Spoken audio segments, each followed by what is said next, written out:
We woke up to this headline this morning: North Korea threatening a preemptive nuclear attack against the United States. This coming on the same day that U.S. and South Korean military exercises are taking place in the Pacific, and the United Nations could impose here in New York its strongest sanctions yet as punishment for last month's nuclear test. Now, General Jack Keane, retired four-star general, former vice chief of staff of the Army, and a Fox News military analyst. And, General, good morning to you. A lot to go through here. There's a vote in the UN Security Council maybe in about 15 minutes from now, so we'll wait on that. But we heard about the threat when we woke up today.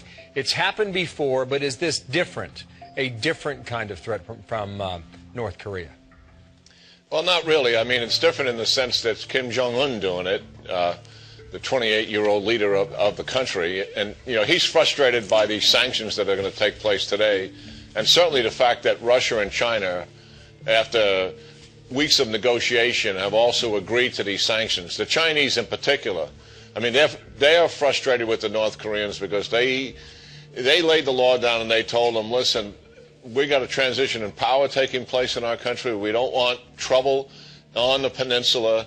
And despite that, they conducted a ballistic test first in December that we all witnessed, a ballistic missile test, and then they conducted a nuclear test in February. So the Chinese are as frustrated as everybody else. Finally, we're going to get some results here. I want to show our viewers the map here in a moment, but, you know, in light of what you just mentioned about these tests that are recent, just in the past month or two, should we take the threat more seriously now because of that?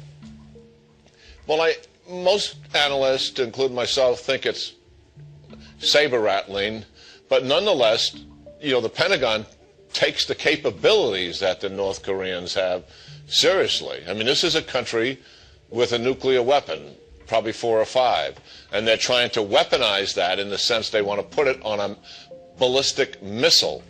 And certainly we take that seriously, given the kind of people that run this regime. It clearly is a rogue regime, and it's very repressive to its people.